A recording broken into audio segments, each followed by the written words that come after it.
Mga kaparehas, ang nakikita po ninyong larawan na yan ay si Ginoong Reynaldo Mendiola o mas kilala sa pangalang Maestro. At alam niyo po ba na kamakailan lamang ay nagpagawa po siya o nagmalasakit, nagpakabit ng mga solar lights, street lights sa kanyang mga kabarangay na ngayon ay napapakinabangan na.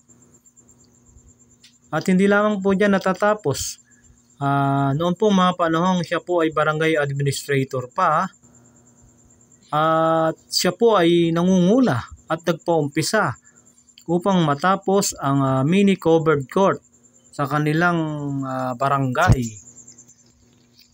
na pagpagawa ng mga drainage canal at mga ilang mapuputik na karsada na sakop ng barangay Balayong. At sa tulong ng kanyang mga kaibigan ay napa-renovate ang simbahan. Ganon din po ang covered court sa may Burulan at ang multipurpose hall sa tulong po ni butihing Mayor Attorney Christian Natividad. At siya po ay nagpapasalamat din kay Attorney Danilo Domingo, ang 1st District ng Bulacan. Yan po, nakikita po ninyo na yan ang multipurpose. Nang siya po ay barangay administrator pa, ay subok na siya ay naglilingkod, gumawa at gumagawa ng mga kabutihan sa kanyang nasasakupan.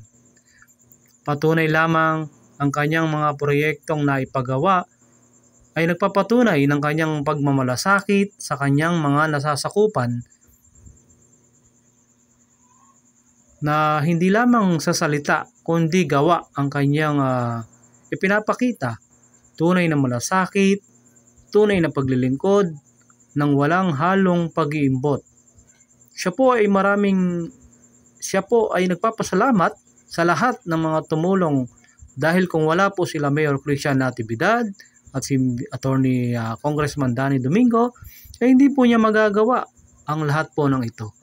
Kaya magmula po kay Ginoong Reynaldo Mendiola, siya po ay nagpapasalamat at umasa daw po ang lahat na siya ay maglilingkod pa rin.